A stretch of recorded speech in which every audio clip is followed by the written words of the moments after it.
So we just hurdled yung ano to, yung final payment na we paid. Yung online check ni Maya is 3.1 but yung actual na payment namin is 3.7. 3.1 mas ay kasi fast cut yun. Tingnan natin what is this. Papasok kami here. There's another security check. Ticket ata. Montenegro ba to? Biyahe niyo, sir. Ito? Ito ba? Biyahe niyo. Kalapan. Siya nga po ng inspection, sir. Ito? Ito, inspection. Okay. Kanan sa dulo, sir. Kanan sa dulo. Okay. So, yan. Papasok na kami. We're boarding. Boarding. Kumakanta ka. Yes, record. I'm sorry.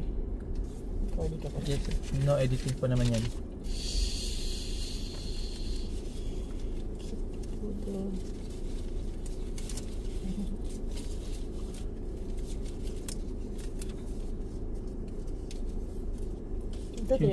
Yung kanina lumabas, umalis na 7:30, nila may naabutan. That was the target supposedly.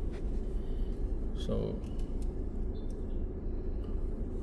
we're boarding yung Diana na.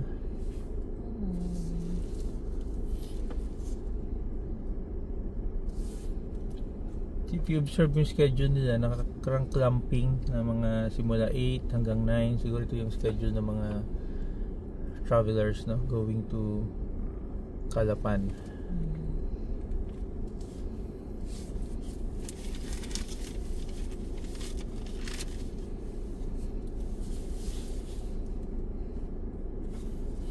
So, sa palabas kami papasok. Ito si ano to?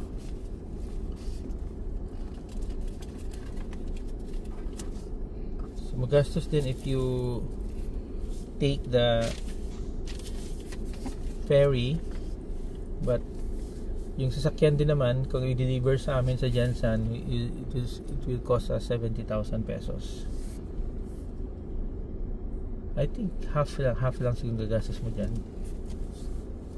but maubos din yan because you'll be staying in hotels, kain. Sige, ano naman tayo?